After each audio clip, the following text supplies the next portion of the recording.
The devil comes to us at our highest point. It is always in moments of great growth and great opportunity, pivotal, monumental shifts that happen. That's when the devil's going to come for you. The devil will be many things. It's not one thing. It's not the meme. It's not what you have in your mind. Maybe it's your favorite thing. Maybe it's something that could take you off track time after time. Today's short lesson is inspired by Mike Tyson. The reference short will be connected below. Brilliantly edited with music playing that lets you know that sometimes it is just you and the devil. Mike Tyson is advising another boxer in his prime currently that he is favored by God. And I thought he said it so brilliantly, the sage that he is. Just a man on his roof, culling and calling pigeons. Mike is so interesting because he has walked with the devil and walked with God, and the advice that he gave to the boxer is leave with the guy who brought you to the dance, because the devil's looking to take you home too, but you have to leave with who brought you. Come on, Mike. It's so good, because that is the truth. In your life, you will be tested, especially if you have a favor over you, and you will have things that you will have to battle up, out, and through. Because if you are favored by God, then the devil is very sure of you. He knows you too. I think of Joseph, who had an incredible weight and calling on his life, and yet was bested for years, almost 20 years of strife that Joseph dealt with. I have other videos here where I talk about Joseph in several different ways because it's literally my favorite Bible story, but also because, unfortunately, I relate. You will have people in your life that will not only underestimate you, but you will have demons that are dispatched in to try you too. The devil wants to get a piece of that pie. He wants to see, on your God, will you lie on your personal morals and ethos? Will you deviate from the path? Will you take a slice of the devil's pie? Channeling D'Angelo's song. Because there is an aftermath. When D'Angelo made that song, he was at the height of his career, and so the devil came calling. He came calling with drugs and the ending of D'Angelo's career. Can D'Angelo still sing? Yes, but if you look at a picture of D'Angelo then and D'Angelo today, life has not gone in an easy way, but it's because he took a slice of the devil's pie. When the devil said, would you like to dance? Let's play. You will think you can outwit it, but you can't, and that's why you need to be grounded in your faith and in your own personal power, but also God, who you talk to, your divine source, who you connect with, because you will need to be protected. And you will be protected, but also you will be inspected by both angels and demons alike, because they want to see, like Mike, do you have in you a certain kind of fight? It will be you and the devil that will dance in the shadows because your light shines bright. Everything that is your favorite thing will be a temptation hung out for you to see, is this something that you'll take part of? What will you do? Denzel Washington famously said, leave 10 minutes before the devil enters the room. Ironically, it all puts it in perspective. He was talking about the parties of the now infamous Diddy, meaning he's been to those parties, but he didn't stay for the after party for what we now know was essentially Caligula play. Caligula style levels of play, if you guys are familiar with that. Horrific ruler Caligula. Debauchery and absolute cruelty on display. And we have our own modern day Diddy, but Denzel was saying, leave 10 minutes before the devil comes to the party. Now, that was really something that came in handy because he advised Will Smith of the same. Except when Will Smith was at the literal height of his fame, stepping on stage to accept the Oscar for his role that finally won him what he'd worked his whole career for, he was tempted with a little demon whispering into his ear, "You need to go up there and stand firmly in your ego and let Chris Rock know what we all need to know. That he should keep your wife's name out of his mouth, but also that you're willing to let all the last 20, 30 years of work go because a little demon whispered and said, you know what would be great right now? Is if you took this on physically and made a spectacle instead of living forever in just fame. You'll have infamy." The devil always comes with a contract, usually an upside down one, usually a trick, usually a hustle. And you have to figure out where you stand and who you are. And he will test you, because what he's going to do, and what his minions do, and what he's dispatched in to do, and what these people that are co-opted and that go rogue are here to do, is to push every single button that may be even laying dormant within you. In that moment, for Will Smith specifically, he was dealing with feeling inadequate for a myriad of reasons. He had been the laughing stock because of his wife's red talk table and her affair with their son's friend, who was of age, I must say, but nevertheless, it's still optics and it was still a shenanigan. And he was emasculated. We watched the light leave his eyes as he was emasculated, excuse me, on Red Table Talk, or whatever her show was, as she was trying to justify and slip and slide and deflect what the nature of the affair was. And he held her feet to the fire. Say what it is. It wasn't an entanglement. Remember that word became so popularized? That was that moment.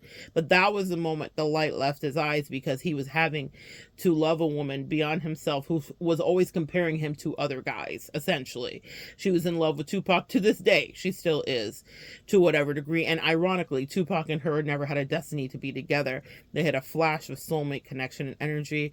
Another message for another day: all soulmates are not meant to stay. Nevertheless, this was something that played with Will, which would alter his fate. His inadequacy of not being able to protect his mother from an abusive father. Standing up for women was a common theme. And see, the devil will know what your common themes are, what your buttons are, what buttons to be pushed. Things that even the persons or the demons or the entities that are dispatched in, even if they've done research and whatever the case may be, they will not know the depths of what the trigger is. But the devil can see, and they will test you. And in that moment, it altered someone's destiny, because Will chose to go with the lower vibrational whispers, which test you and I both too, listening. But it's tough to stand up and show up gleaming and glistening in the face of that kind of adversity. Sometimes the devil will get the best of you, and you'll think, me? Yeah, you. But you have to remain integral and steadfast and figure out how to pivot as soon as you can and stand on what you know is your holy ground and your holy land, which is knowing that you know who you came to the dance with, as Mike said. You know who takes the lead in your life. It doesn't matter who is trying to get into your head. Mike Tyson's career was fraught with high drama and infamy in its own right, in so many ways, things I can't talk about here on YouTube. You guys know how that goes. And yet today I could still say both things are true and call this man a sage. That happens when you go through those kind of battles and you come out still swinging, all puns intended, because you're not just trying to save face. You're trying to stand in truth with grace. Mike Tyson also popularly said, everyone has a plan until they get punched in the face. The devil is a punch in the face, guys. You can think you can know what you're going to do, but I promise you will be tested too. The devil is a punch in the face. When Joseph was thrown into the well and his brothers literally urinated on him and left him and sold him into slavery, when Potiphar's wife accused him of trying to take advantage of her, when actually, how many of y'all have been in this situation? It was a flip and reverse. She was attracted to him. She came onto him. He was not interested and stood firm. And he was like, I actually kind of feel like my allegiance is to your husband. I'm very grateful for the opportunity I've been given. He was working as a servant, but he was rising to the ranks because his integrity spoke volumes. But she wanted what she wanted. And how dare you refuse me? And women are dangerous that way, actually. They can be. They absolutely can be. Hell hath no fury, right? Like a woman scorned. And so she said, he tried to assault me, which couldn't be further from the truth. When he was put in prison and he was channeling his dreams that were coming true because the prophecy was within him, because he truly was what was within him that was prophesied over him since he was a child, since his brothers and his siblings decided that he was too loved and beloved by his father. But see, he had a mark on him like many of you do. There are a chosen few. There is a calling for a chosen few, but there is a cost for that. I have a video here, I think it's called The Cost of Dye, where I examine what it costs to even make the coat of many colors that Joseph wore. If you have to think about them and textiles back in the day, it's not like they could go to Fashion Nova or pull off something from the Target display. They had to crush bugs and make dyes from berries in order to make that beautiful multicolored coat, which is why it caused jealousy. You have a mantle on you, collective. Some of you guys are very, very gifted. Some of you are powerful in your community. Some of you are a light in your homes, depending on what it is for you. You have work, but you are part of a chosen few, and that means that the devil will absolutely target you. And if it's not the devil directly in the way that you may think of it, like we were telling some kind of, movie or story, it is people's demonic energies. You know how they say your light irritates their demons? Have you ever watched it happen? I have, time after time. It happens because you're divine. Because whatever insecurities are triggered in the entities that get co-opted will then turn on you. Because the devil says, I want to take them home too. I'd like to do a dance or two. Except that dance with the devil never ends. It's Hotel California on repeat again and again. You can check out any time you'd like, but you can never leave. That's when addiction takes hold. Specifically. And in that song, they were referencing, I do believe, heroin. And the grip that it has that pulls you into its watery depths of illusion. The devil will say, try it once. Take a sip. Isn't that what D'Angelo sang? A slice of the devil's pie. Just a little slice. It won't hurt you. You won't die. Not today. But it can alter forever your fate. The devil always wants to play. Decide this day whom you will serve energetically, what your allegiance is to. Because in those moments when you're tested, it may just be you and the God you serve. And you have to be able to withstand what seems like a test again and again. If Joseph was my favorite story, then silly me, did I not attract that level of energy? Meaning, it's not a coincidence that God drew my attention as a child to that coat of many colors lit my eyes up. I love a good fashion moment. That I was able to see the representation of the mantle that was put on his back by the way of the coat, but it was because he had a powerful destiny. And even when he was a child and being ostracized, rejected, and abused, even when he was in Potiphar's house and he was about to be misused, he still rose to be Zephneff Paneah, another video that I have here.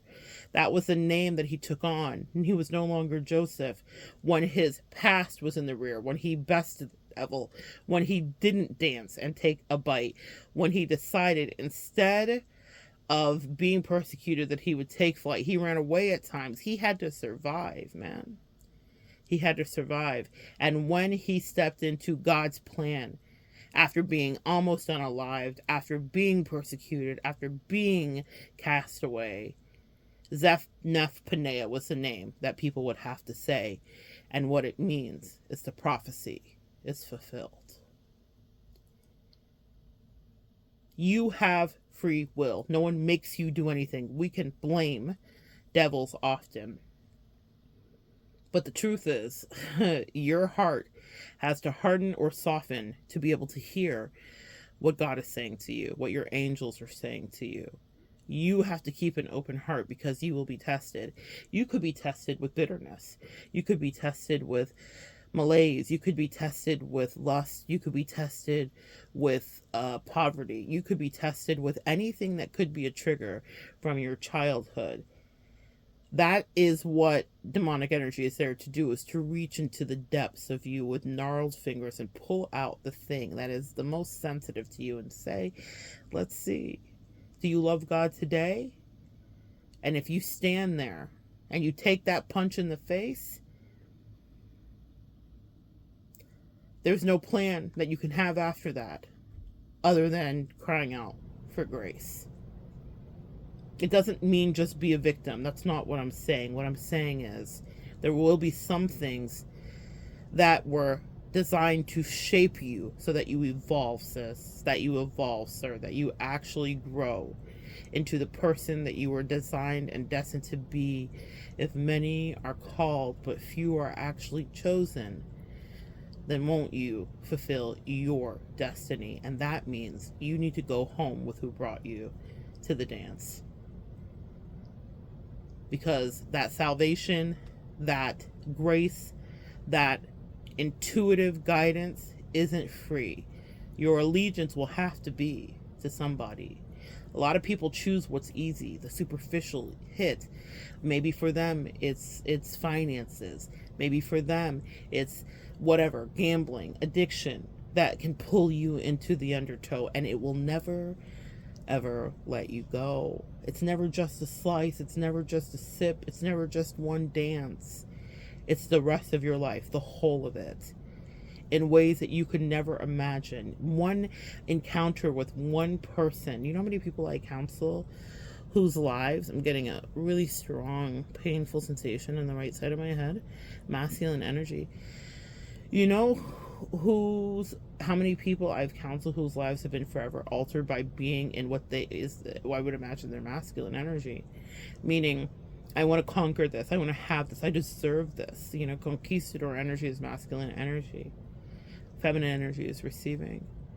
But people decided that they wanted to do the doing, whatever that meant for them, because they were in their ego. That's the masculine energy that's coming through. And like the pain that was just in my head, it hurts you. It can hurt you. That's why these feminine sciences of metaphysics are so important. Even if the rest of the world doesn't think they're true, you and I both know the work that you can do when you're in tune and balance with the duality that exists in you. But that duality is another representation of heaven and hell, of God and the devil, of Satan, Shaitan, and El Shaddai. You have to decide how you are going to proceed when the devil waltzes by. But I have faith, if you're listening today, that you've already known that this is a game you would play, and it's already a game you've played. And like Joseph and many other people that have been tested, you have decided to stay the course and go in the righteous way. But if you should encounter future tests, remember these words. The devil will always ask for just one dance because he just wants to play. He wants to see if he can pull you in back to a certain way and get you out of your alignment of your destiny. Not just to ruin your day. Think of Will Smith. Yeah, his day was ruined, but it was his legacy. And those are things you don't factor in. You have to carry yourself like you have something to lose. Liabilities will be all around you. You have to pick and choose, and you don't let other people decide for you what they are or aren't, especially if they're co-opted, or if they've gone rogue, or if they're infested with demonic energy. You will watch people contort before you as they try to suppress what is within them, because they really can't be around your light. There is a vibrational misalignment. So don't get offended by that. It's just, it's kind of funny to me. It's like, oh, another one. It's a vibrational misalignment, guys. Men in Black, I think, is probably one of the best movies to depict it. Are you going to get mad that an alien's an alien? I mean, look, they're just living their alien life. Demons are just living their demon life. They're busy. They have stuff to do, too. They're on assignment, too. So I stopped taking it so personally when the attacks would come in. But pay attention to the frequency of attack and how people are coming at you and how often, because that is in direct correlation to your breakthrough. I hate it. I'm not going to lie. It's not easy to traverse those with entities and energies wishing that you would be unalived. But you push forward to the mark of the high calling, as we are mandated to do, because again, many are called, but there are only a chosen few. And that means that you are favored by God and also favored by the devil too. But be not dismayed. To you this day, I tell you that favor is predicated. It precedes that breakthrough. You are on the brink of whatever the next thing is for you because of the test. Come on, test. Because of the spiritual warfare. And I'm not talking about one thing. I'm talking about time after time, chance after chance after chance. Devil, nah. No. If they've been coming for you, then congratulations, collective. You are the chosen few. But more important than that, welcome to your breakthrough. So good sharing energy with you. Come back and join me next time, guys. We'll continue to evolve together.